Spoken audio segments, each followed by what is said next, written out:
और इस बीच लखनऊ से खबर का रुख करते हैं। बता दें कि लखनऊ में अंतर्राष्ट्रीय स्तर पर राजधानी लखनऊ के एक छोटे से कस्बे अमेठी का नाम रोशन कर रही देश की एक बेटी फाइटर क्वीन ज़ेबा बानो भारत का प्रतिनिधित्व करते हुए मिक्स मार्शल आर्ट और वन चैंपियनशिप खेलने के लिए सिंगापुर पहुंची थी। बता दें कि सिंगापुर से दिल्ली होते हुए वापस लखनऊ पहुंची और फाइटर क्वीन ज़ेबा बानो का क्षेत्रवासियों ने स्वागत भी किया। जी आपको सबसे पहले बहुत बहुत बधाई। जी शुक्रिया। जेबा जी, सबसे पहले हम आपसे ये जानना चाहेंगे यहाँ तक का सफ़र कैसे तय किया और कैसे शुरुआत की और कैसे मन में आपके ये आया कि चलिए ये मुक्केबाजी का खेल खेलते हैं।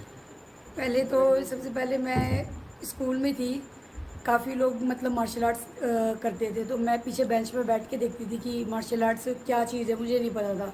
मगर जब मैंने एक बार देखा कि ताइक्वांडो की ट्रेनिंग हो रही थी, तो मैं कोच के पास गई, मैंने उनसे पूछा कि सर ये क्या होता है, इसका मतलब क्या है।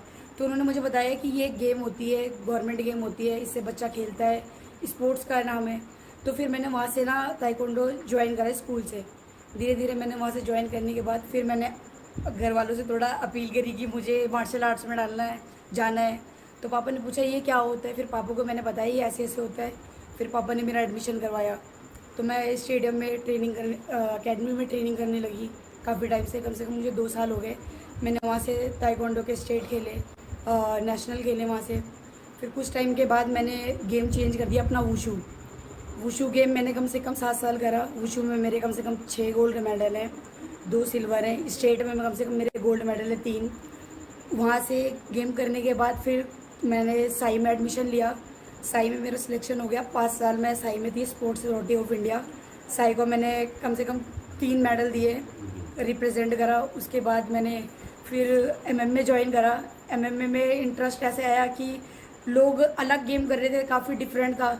तो मैंने सोचा कि कुछ क्यों ना अलग हटके किया जाए, क्योंकि इसमें नेम फेम सब कुछ मिल रहा था। क्योंकि वुशू क्या था, वुशू में साल में एक बार ट्रेनिंग करते थे, तो उसमें रह गए तो फिर पूरा साल बर्बाद हुए। तो लोगों ने बोला कि MMA मिक्स्ड मार्शल आर्ट्स एक अलग न्यू गेम था सुनने का। तो कई लोगों ने मुझे बोला कि तुम एक बार इसको ट्राई करके देखो। जब मैंने फर्स्ट टाइम एमेच्योर खेला तो मुझे गेम वो काफ़ी इंटरेस्टिंग लगा, क्योंकि उसमें नी पंच किक और सारा कुछ था, ग्राउंड गेम था। मुझे वो अच्छा लगा। फिर वो मैंने धीरे धीरे करके वो गेम मैंने स्टार्ट किया। फिर धीरे धीरे करके मुझे उस गेम को काफ़ी ज़्यादा दिलचस्पी बढ़ गई। तो मुझे 5 साल हो गए कम से कम वो करते करते, और मुझे कम से कम मेरा आज इंडिया में उसका 600 का रिकॉर्ड है। इंडिया में सबसे मतलब बेस्ट रिकॉर्ड मेरा है। फिर उसके बाद मुझे अभी हाल फिलहाल में और यूपी के रामपुर और आजमगढ़ लोकसभा